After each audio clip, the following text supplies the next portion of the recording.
xibaar yi gën a fës ci internet bi tey ñu fas yéene ci ànd ak Rose La Fleur waxtaanee li nga xamante ni moo di la fin des contrats de presse de la LONASE avec beaucoup de maisons de presse, n'est-ce pas Rose? Ñu gis ni internautes yi réagir nañ ci.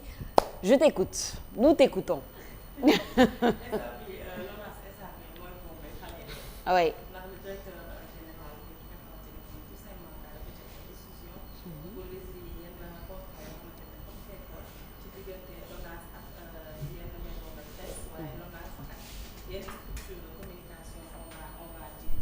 Donc LONASE ak yenn structure de communication on va dire mu jël yenn décision rompre yenn contrat yi donc mu jur coow lu bëri ginnaaw bi nga xamante ni def nañ quelques révélations ci ay contrats yoo xamante ni fekkoon na ko fa diggante directeur bi nga xamante ni moo fa nekkoon ak quelques structures de communication wala maison de presse wala sax ay tierces personnes yoo xamante ni ñenn ñi ñu ngi leen di woowee ay influenceurs wala ay snapper donc jur na coow bu bëri am na tamit ay quelques listes yu génn ñu joxe ay montants dëgg la du dëgg yàlla moo xam voilà donc ki nga xamante ni mooy Mati Trois Pommes aussi andi na ci quelques leeral parce que dañ koo cité ci ñi nga xamante ni dañu bokkoon ci ñu amoon contrat yooyu noonu le donc ñu ñëw ci quelques réactions yi bu ko defee après ñu gën ko faram-fàcc.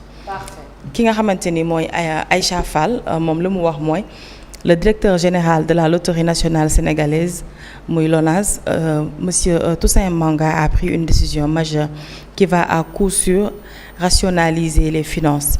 Monsieur Manga a fait parvenir à tous les partenaires concernés le jeudi 18 juillet 2024 un préavis d'interruption de contrat. ñu ngi gis fii nii en direct de Paris ñu ngi bind contrat LONASE yi nee nañ Tange Tandian dafa am contrat ak LONASE bu 8 millions Mati Trois Pommes dafa am bu 5 millions Cheikh Mbacké Gadiaga dafa am bu 15 millions Mame Goor Diazaka dafa am bu 8 millions Ñaa Xarañ 8 millions Aïssatou Diop Fall 20 millions Madiambal 15 millions Ndiaw Fall 15 millions groupe Leral TV 35 millions. Il faut préciser que ces chiffres, c'est ce qu'on dit sur les réseaux. Ce n'est pas vérifié. On n'est pas en train d'affirmer que ces chiffres sont véridiques, c'est ce qu'on dit sur les réseaux sociaux. Je pense que c'est important ñu indi clarification. Donc ki nga xamante ni mooy Amir Mansour li mu wax mooy d'accord j'attends un communiqué officiel de LONASE ou de son DG. mooy li nga wax léegi rek pour confirmer yi nga xamante ni moom la ñu commencé di jot nii. Donc MHD nee na LONASE Toussaint Manga rompt tous les contrats de prestation à la fin de ce mois. Conformément aux prévisions de l'article 06 de notre contrat de prestation de services signé le 1er août 2023, je vous fais parvenir ce préavis d'1 mois pour acter la terminaison de vos activités de prestation pour le compte de LONASE à compter du 31 juillet 2024, a mentionné le directeur général. Presse Afrique moo ko bind. Moussa Mané moom dafa ni elle pense à nouveau contre-attaquer par des mensonges en annonçant une liste supposée de contractuels qui ne vient que de son imagination. La vraie officielle a été publiée par la LONASE et on attend Mati Trois Pommes au Sénégal. Li tax mu bind loolu mooy Mati dafa bind ni contrat LONASE bu Bour News 20 millions la bu Kewolo 15 millions la bu Walf 65 millions la bu RTS 200 millions la mu wax dina def live TikTok pour andi ci ay leeral. moom moo ko wax. moom Mati Trois Pommes moo ko wax waa parce que dañu gis ni que liste bi génn ñu koy circuler ci réseaux sociaux yi. dafa cibler des gens yoo xamante ni li ci ëpp dañuy dal ci nguur wala d'accord ñu ak nguur donc mu jàpp ni dañoo seppi ñenn ñi. bind leen ci benn liste mais liste bi yamul foofu am na des gens yoo xamante ni wala des structures yoo xamante ni aussi bokk nañ ci te bind ñu leen ci voilà. léegi biñ ko gars yi attaqué ci réseaux sociaux yi li mu tontu moom Mati Trois Pommes mooy il ne s'agit pas d'éclaircissement j'ai ma structure audiovisuelle au Sénégal avec des locaux des employés le contrat avec la LONASE c'est un contrat légal société légale comme il en existe partout dans le monde lii mooy quelques réactions yi nga xamante ni tànn nañu donc y a une liste boo xamante ni dafa bind ñoo xamante ni dañu contre gouvernement bi nekk en place dañ leen daan sonal dañ leen daan wax lu ñaaw di leen yàqalu ne ñenn ñi dem ba jàpp ni LONASE dafa doon financer détracteur ñi nga xamante ni mooy waa PASTEF. Donc elle a sorti une autre liste pour dire que am na yeneen structure yeneen organe de presse yu ci bokk yoo xamante ni pourtant c'est tout le contraire, peut-être que c'était pour se justifier, xawma I don't know, mais la grande question qui se pose mooy est-ce que réellement loolu moo doon objectif bi ba ñuy signer convention yi. dañ ko signer ak ay nit yoo xamante ni dañ doon xeex gouvernement bi nga xamante ni jamono bii moo nekk en place, wala dafa nekk rek ay convention yoo xamante ni ñoom dañoo déposer comme tout citoyen LONASE gis ci boppam def lëkkaloo ak ñoom. Donc loolu mooy question bi nga xamante ni moom la jamono bii ñu bari di poser wu comme question, ndax bu fekkee li ñuy wax dëgg la Sophia ni que dafa nekkoon ñoo xamante ni dañ doon sonal opposition bi di leen sañ a wax di leen sañ a def loo xam ne kenn sañu ko woon def, moo tax LONASE lëkkaloo woon ak ñoom boobaa dil lay nekk. Donc instant bi loolu mooy coow li ndax dil la woon wala dañoo rek uniquement mérité convention bi amoon li nga xamante ni mooy convention. C'est très complexe hein. Et moi j'ai d'autres questions. yaa ngi wax une question importante. Abdourahmane, moi j'ai d'autres questions. On parle d'illégalité, d'accord. Moi j'aimerais bien savoir, peut-être on va le demander à la rédaction, appeler des experts et tout, mais exactement. Ok, quel contrat est légal, quel contrat est illégal dans ce genre d'accord? Qu'est-ce qui rend un contrat de publicité, parce qu'on parle de contrat publicitaire, on est d'accord, avec entre la LONASE et une maison de presse illégale, qu'est-ce qui le rend légal? Est-ce que c'est au niveau des prix? Est-ce que c'est au niveau... Il faudrait examiner, à mon avis, les contrats pour savoir lan moo ci illégal, lan moo légal. Qui définit les prix? Est-ce que offreur bi day offrir benn prix, receveur bi nangu wala mu négocier prix bi? Qu'est-ce qui détermine les termes de négociation de ces contrats-là? Est-ce qu'il y a des prix à ne pas dépasser? Est-ce qu'il y a des prix nga xamante ni on va pas en deçà, etc. Loolu yëpp il faut le définir. On parle d'illégalité, on lance le mot illégalité. Qu'est-ce qui rend ces contrats illégaux? On parle de manipulation politique. Ok, d'accord. Où est la manipulation politique? Loolu yëpp je pense il faut que ñu expliquer ñu. Qu'est-ce qui fait ça? Est-ce que tamit du coow li moo tax ñu naan ok on ne veut pas de bruit LONASE, mais ok c'est une grande boîte la LONASE, on le sait, naan ok maintenant on va résilier les contrats.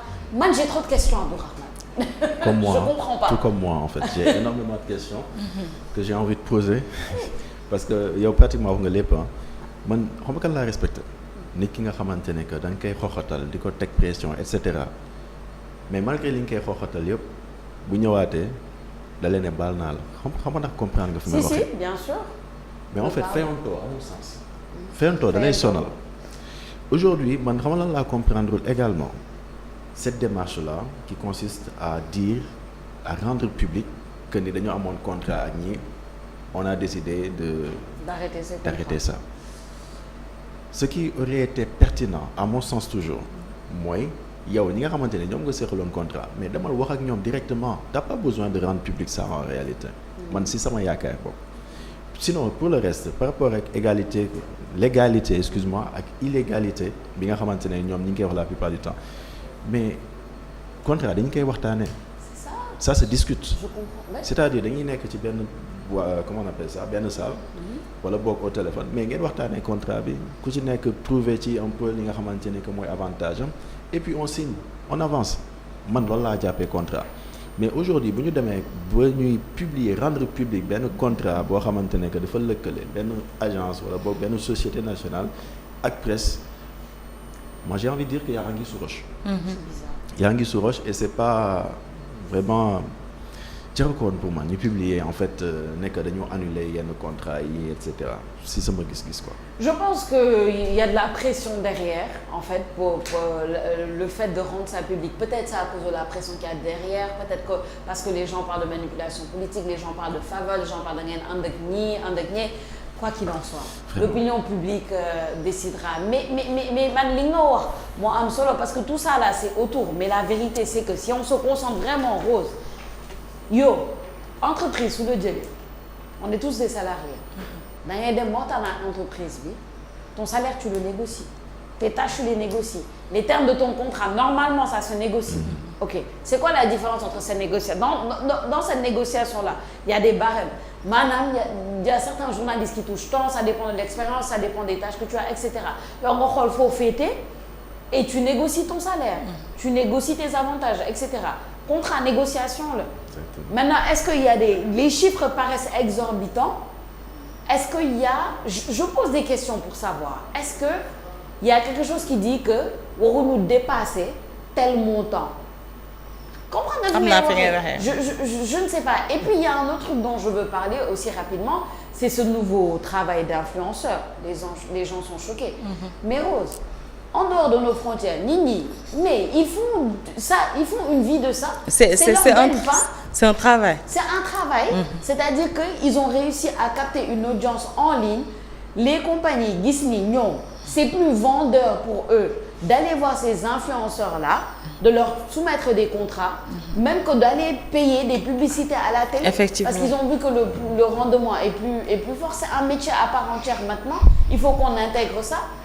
Je ne comprends pas, Rose. raison pour laquelle tey boo xoolee les structures de communication la plupart yëpp dañuy lancé wu jamono bi ci digitalisation bi donc tey ils vont tous vers le digital.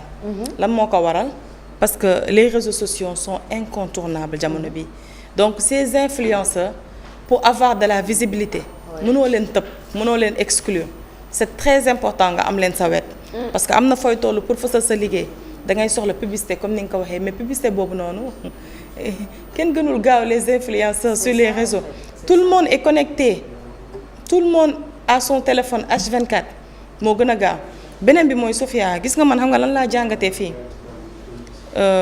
des fois xam nga problème yi la moo koy andi à la place de nommer des politiciens dañu war a xool des personnes yoo xamante ni dañu am compétence yi war pour ñu jox leen yenn postes yi je dis pas que ki fi jóge woon amul compétence muy Lat Diop je dis pas que ki fi ne jamono bi amul compétence mais quand tu nommes un politicien ça se passe comme ça. Ça devient politique. Ça devient politique. Lat Diop dafa jege woon le président Macky Sall c'est un politicien et loolu tey mën na définir yenn yi nga xamante ni ñu ngi koy wax jamono bi parce que quand Bour News dit que dafa am contrat foofu. bu 1 an 3 mois après on a résilié le contrat parce que dafa dem découvrir événements yi amoon en Casamance. C'est de bonne guerre. Oui. Parce que je peux pas travailler avec le président de la République ngay dem découvrir loo xamante ni day yàq image am lan moo andi loolu parce que c'est un politicien qu'on a mis là-bas. Oui. Mais suñ fa tegoon koo xamante ni politiqueul dafa toog foofu pour ay compétences am dafa toog foofu pour xool lan moo jëmal kanam LONASE du am genre réaction boobu. bu fekkee loolu mu wax loolu moo am. ak yeneen site organe de presse yoo xamante ni wala structure de communication xam ne ñëw nañ ñu ne au début de amoon nañ contrat ak LONASE waaye ba ñu publier lii wala ba ñu waxee lii dañoo dagg suñu contrat. parce que politicien la ñu amaloon affaire. tey kii toog nii di Toussaint Manga moom tamit su fekkee ni politicien la ci logique boobu lay demee. ce sera la même chose. Il va pas accorder des financements ou bien des partenariats à des gens yoo xamante ni ils sont contre le gouvernement donc foofu noonu il faut que tamit ñu toog ñun ñëpp ñu xoolaat ko. mooy ni que yenn postes yi ñu koy jox à des personnes yoo xamante ni ils ont juste la compétence ñu jàpp ni kii mën nañu dimbali ci avancement structure bi et que boobaa farfarloo du am dina xool kan moo mérité am convention kan moo mérité am partenariat genre problème bi duñ ko amaat. En tout cas defante bi dañ si sonn quoi defante bi dañ si sonn. 2021 on l'a vécu 2023 on l'a vécu après ils veulent encore nous mettre dans ça quoi ba kañ quoi Sénégal léegi kañ lay développé defante bi moo tax ay contrats yu bëri ñu annulé leen foofu ca port autonome de Dakar defante bi moo tax LONASE ay contrats yu bëri ñu annulé leen entre autres structures léegi ba kañ en fait ba kañ léegi finalement ñun suñu développement bi nga xamante ne moom la ñoo yaakaar léegi kañ lañ ci yegg ak chômage bi nga xamante ne moo am ci réew mi kañ lañ koy wàññi. xale yi nga xamante ne ñi ngi jël gaal gi kañ lay dañ ci réew mi entre autres choses en fait lii nii vraiment on nous fatigue avec ça excusez-moi hein, chers téléspectateurs mais j'ai envie de dire que les politiciens nous fatiguent avec ces détails on n'avait pas besoin de publier ça en fait ki nga xamante ne moom nga defal contrat demal wax ak moom ne ko contrat bi ñun ñaar ñoo ko déggoo woon finalement dama jàpp ne que contrat bi dañ ko résilier mais point final y a pas de quoi fouetter un chat ku ci nekk après mu dem xooli ji leneen la mu def pourquoi ñuy def lii nii c'est vraiment de la politique et ça ne nous arrange pas si on veut atteindre le développement doy na waar Abdourahmane Ly, c'était son petit coup de gueule. En tout cas, man, je reste avec mes questions. J'espère qu'elles seront qu'on va essayer de mener l'enquête. Abdourahmane, dinaa ko proposer tout à l'heure à la rédaction ñu répondre à ces questions-là, ce serait important. Rose di la gërëm di la sant bu baax. Tu reviens tout à l'heure dans la deuxième partie, dans la dernière partie plutôt de la matinale avec Pape Diombe dañuy waxtaanee tout tànk ak cosaan. Mais juste avant, Abdourahmane Ly, on va passer tout de suite à la deuxième partie waxtaanee xibaar yi ak li nga xamante ni moo gën a fës ci xëtu yéeglekaay yi. C'est tout de suite juste après cette bande-annonce. Toc Toc Sénégal.